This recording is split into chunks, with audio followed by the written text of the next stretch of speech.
Les États-Unis qui ont mis leurs menaces à exécution. Ils ont frappé hier soir, jeudi, la Syrie. Plus de 50 missiles de croisière ont été tirés contre une base aérienne du régime. Opération dans l'intérêt vital de la sécurité nationale, selon le président américain Donald Trump, qui s'est exprimé depuis sa résidence de Floride. Des frappes qualifiées d'agression par la télévision d'État syrienne, mais saluées par l'opposition. Au moins 4 soldats syriens ont été tués et la base a été presque entièrement détruite, selon l'Observatoire syrien des droits de l'homme. Il s'agit d'une réponse directe à l'attaque chimique présumée qui a touché mardi la petite ville syrienne rebelle de Khan Cheikhoun.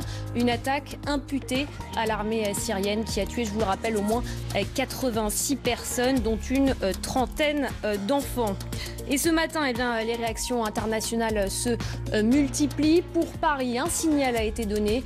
Ces frappes représentent une forme de condamnation du régime syrien, alors que pour Vladimir Poutine, allié de Bachar el-Assad, ces frappes sont une agression contre un État souverain. Et puis sans surprise, l'Iran, soutien également du régime syrien, condamne fermement ces frappes américaines. Je vous le disais, Washington a donc mis ses menaces à exécution. Des frappes ont débuté en Syrie hier soir, jeudi.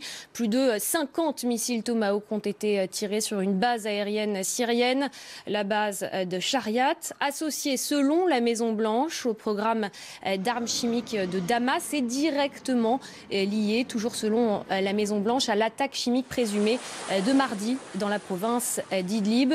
Donald Trump affirme qu'avec ces frappes, les États-Unis défendent la justice. On voit les détails avec Charlotte Prudhomme tout de suite. Ce sont des missiles de type Tomahawk. Sur ordre du président américain, 59 de ces engins ont été tirés depuis des navires de guerre en Méditerranée vers la Syrie. J'ai ordonné une frappe militaire ciblée sur la base aérienne en Syrie, d'où a été menée l'attaque chimique.